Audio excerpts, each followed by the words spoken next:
자, 평택고 1학년 1학기 중간고사 시험지입니다. 이번에는 23번에서 25번 문제를 보도록 할게요.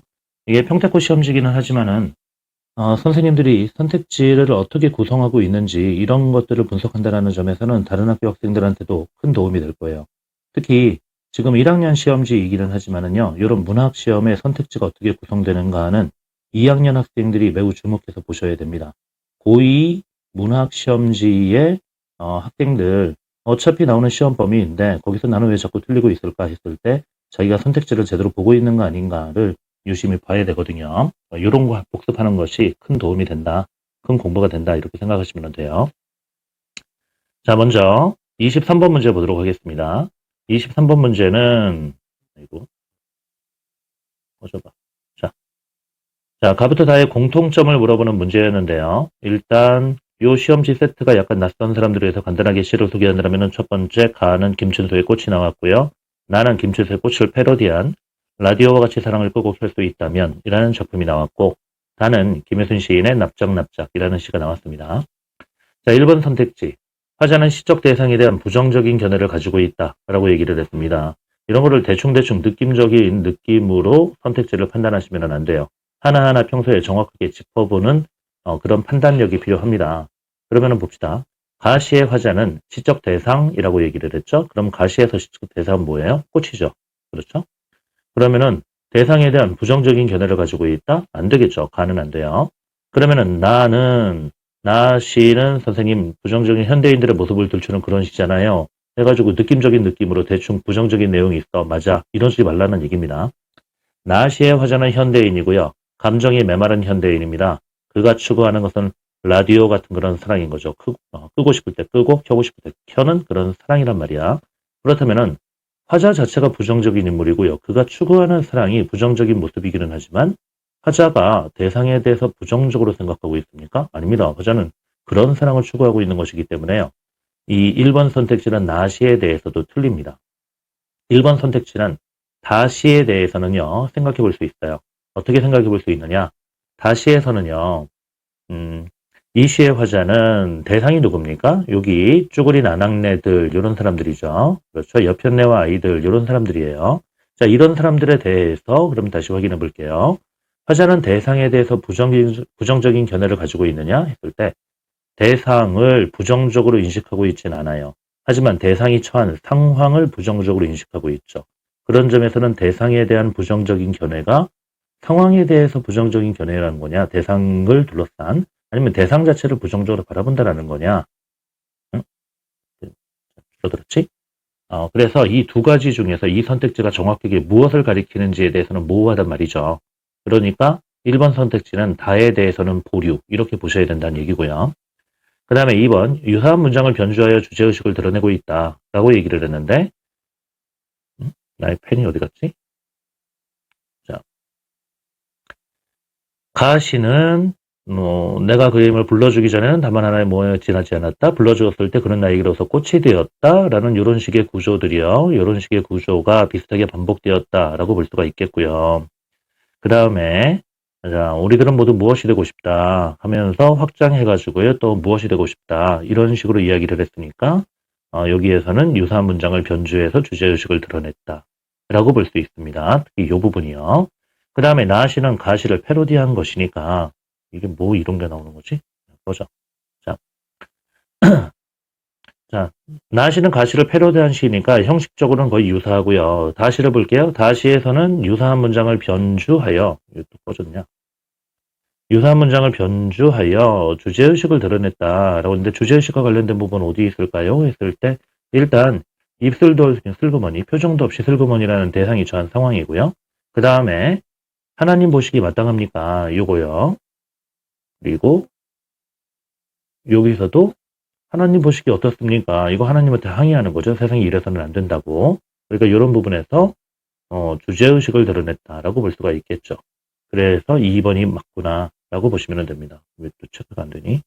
아직 제가 이거 초보라 이해를 해주시고요.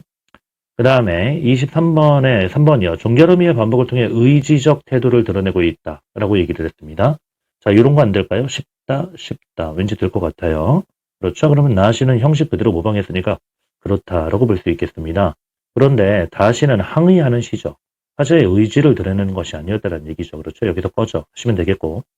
4번 청자와의 대화를 통해 사물의 존재 의미를 파악하고 있다라는데 가시와 나시가 대화를 시도하고 있는 시가 아닙니다. 독백적인 시죠.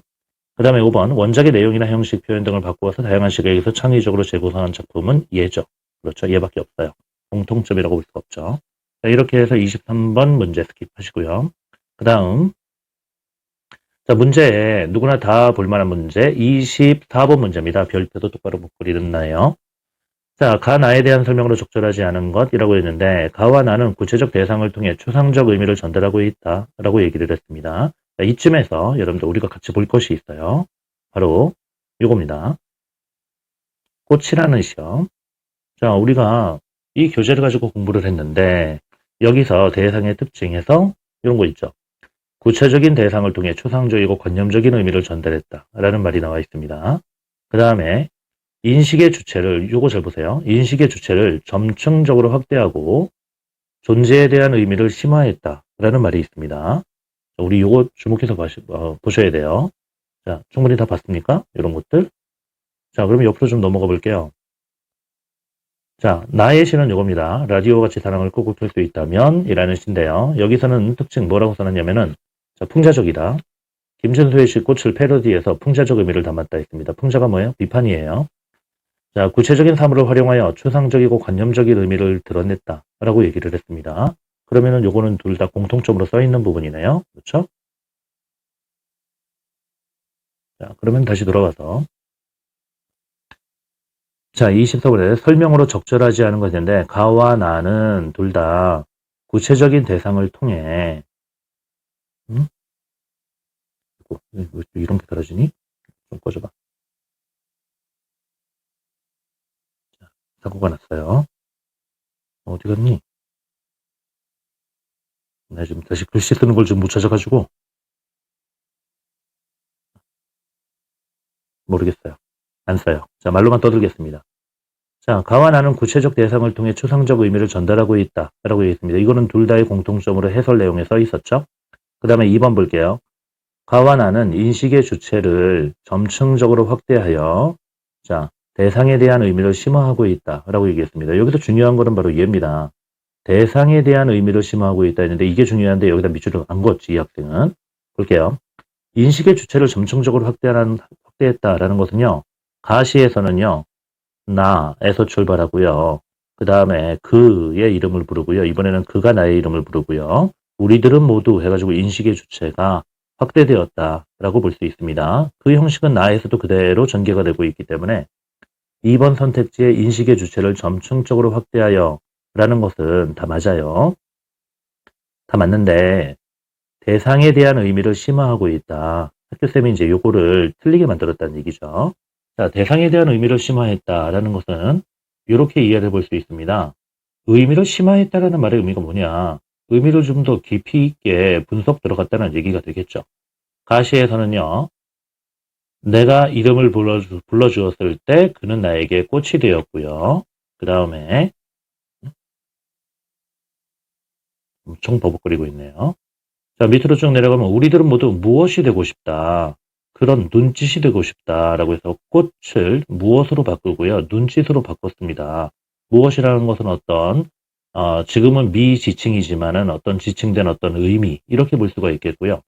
먼저 꽃이 되고 싶다. 어떤 아름다운 가치가 되고 싶다라는 의미로서의 꽃이라는 시어를 썼다가 무엇 미지칭이지만 이제 지칭되고 싶다라는 어떤 그 구체적인 어떤 의미의 무엇 그 다음에 하나의 눈짓이 되고 싶다. 눈짓의 구체적인 의미가 뭐냐는 잘 모르겠지만은 아무튼 눈짓에서 연상되는 어떤 의미 관계들, 의미 있는 관계, 나너 알아, 뭐 이런 것들, 이런 여러 가지 시어들을 통해서 대상에 대한 인식의 의미를 다양화했다. 그래서 구체화했다.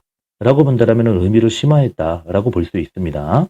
물론 어느 해설서에서도 무엇은 구체적으로 뭘 가리키는지, 눈짓은 구체적으로 뭘 가리키는지에 대해서 딱 잘라가지고 설명해 놓고 있진 않아요. 그거는 독자들이 알아서 음미하라는 거죠. 그런데 거기에 반해서 나에서는 뭐라고 하고 있냐면 전파가 되고 싶다, 사랑이 되고 싶다, 끄고 싶을 때 끄고 저쪽은 라디오가 되고 싶다 해서 여기서는 의미를 확장한 것이 아니다. 그러니까 의미를 심화했다고 볼 수 없다. 라고 하셨던 것 같은데, 이게 생각하기 나름이거든요, 사실. 가는 그렇게 볼 수 있다라면은요, 나는 다른 점에서 전파의 의미가 뭐야? 사랑이야. 사랑의 의미가 뭐야? 이러이러한 사랑이야 해서 의미를 좀 더 구체화해 나가고 있죠. 의미를 구체화해 나간다.